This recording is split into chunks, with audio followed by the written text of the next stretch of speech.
تعلیم تو ضروری ہے ضرور، مگر مسلمانوں کے لیے پہلے اپنی تعلیم جو اسلامی ہے وہ ہونی چاہیے. ضرورت کے بعد تب اگر کچھ دنیاوی تعلیم بھی حاصل کرتے ہیں کہ مضافہ نہیں، مگر ایسا نہیں کہ بالکل رجحان زیادہ غالب دنیاوی تعلیم کا ہو.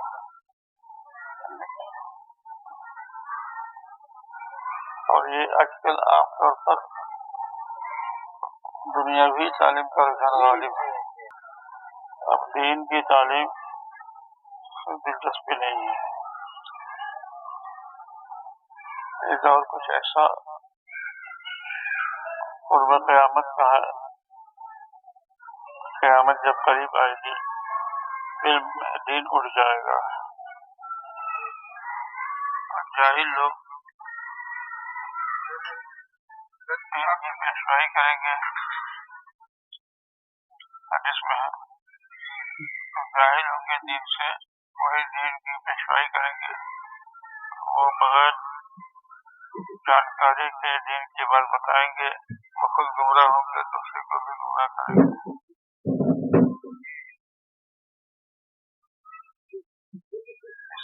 حضور نے ارشاد فرما دیا قیامت جب قریب آئے گی تو ایسے ایسے حالات رونما ہوں گے.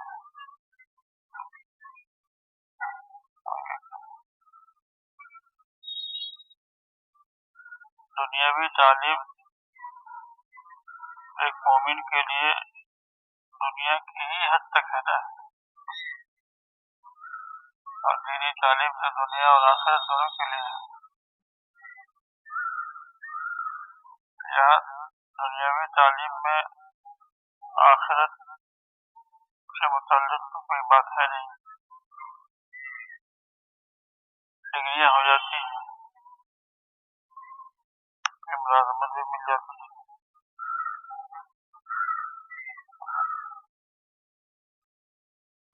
اب مجبور ہے گھر والے کہ اگر نئی تعلیم نہیں لائیں گے تو شادی جلدی نہیں ہوگی،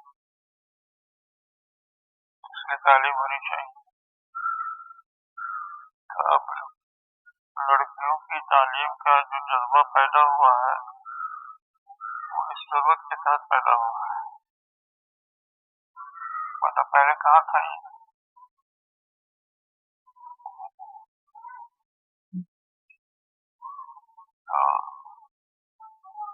لیکن وہ جو بوڑھے بزرگوں سے جو سن لیتی تھی وہ بالکل نقش کا حجر یعنی پتھر کی لکیر کی طرح سے ہوتی تھی.